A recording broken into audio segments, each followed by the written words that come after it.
राज्याच्या अन्न व औषध प्रशासन विभागाकडनं आज मंत्रालय त्याचबरोबर आमदार निवास या ठिकाणी जे खाद्यगृह आहेत त्या ठिकाणचे जे खाद्याचे सॅम्पल्स आहेत ते या ठिकाणी घेण्यात आलेले आहेत। प्रामुख्याने जे खाद्य दिलं जातं हे उपयुक्त आहे का, त्याचबरोबर ते खाण्यायोग्य आहेत का याची तपासणी ही केली जाणार आहे आणि त्यानुसार त्या संबंधित व्यक्तींवरती पुढील याच्यानुसार कारवाई केली जाईल। जर का त्याचे सॅम्पल्स हे व्यवस्थित नसतील तर त्यानुसार कारवाई केली जाणार आहे। आज मंत्रालयातल्या मुख्य कॅन्टीनमध्ये आपण पाहतोय तर अन्न व प्रशासन विभागाचे अधिकारी आलेले आहेत आणि या ठिकाणाहून त्यांनी काही सॅम्पल्स घेतलेले आहेत।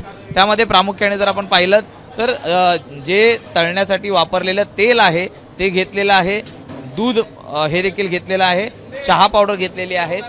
याशिवाय काय नेमकं तपासणीची प्रक्रिया असते किंवा काय काय त्यामध्ये लागतं हे आपण थोडं जाणून घ्या। ताई काय काय सर काय काय हे सॅम्पल्स आहेत प्रामुख्याने जे तपासणीसाठी आपण घेतलेले आहेत? आपल्या मुळात जे कॅन्टीन आहे मंत्रालयीन कॅन्टीन असतील किंवा आमदार निवासमधल्या कॅन्टीन असतील त्यातले जे रॉ मटेरियल आहे त्याचा आपण लॅबोरेटरी ॲनालिसिस करतात, सॅम्पलिंग घेतो आणि हा एक ईट राईट इनिशिएटिव्ह अंतर्गत आमचा एक कार्यक्रमाचा भाग आहे। तर आपण पाहतोय की ही ड्राईव्ह चालू आहे आणि त्यानुसार जे सॅम्पल्स आहेत ते घेतलेले आहेत। आमदार निवास या ठिकाणाहून काही सॅम्पल्स घेतले जाणार आहेत आणि त्या सॅम्पल्सची पडताळणी केली जाणार आहे।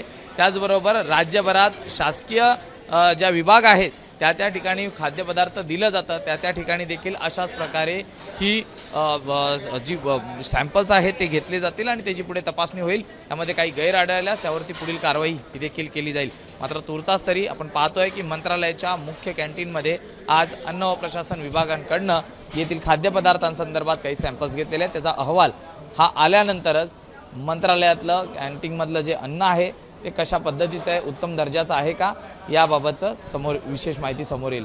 व्हिडिओ जर्नलिस्ट शिवाजीसह मी सूरज सावंत, एबीपी माझा, मुंबई। एबीपी माझा, उघडा डोळे बघा नीट।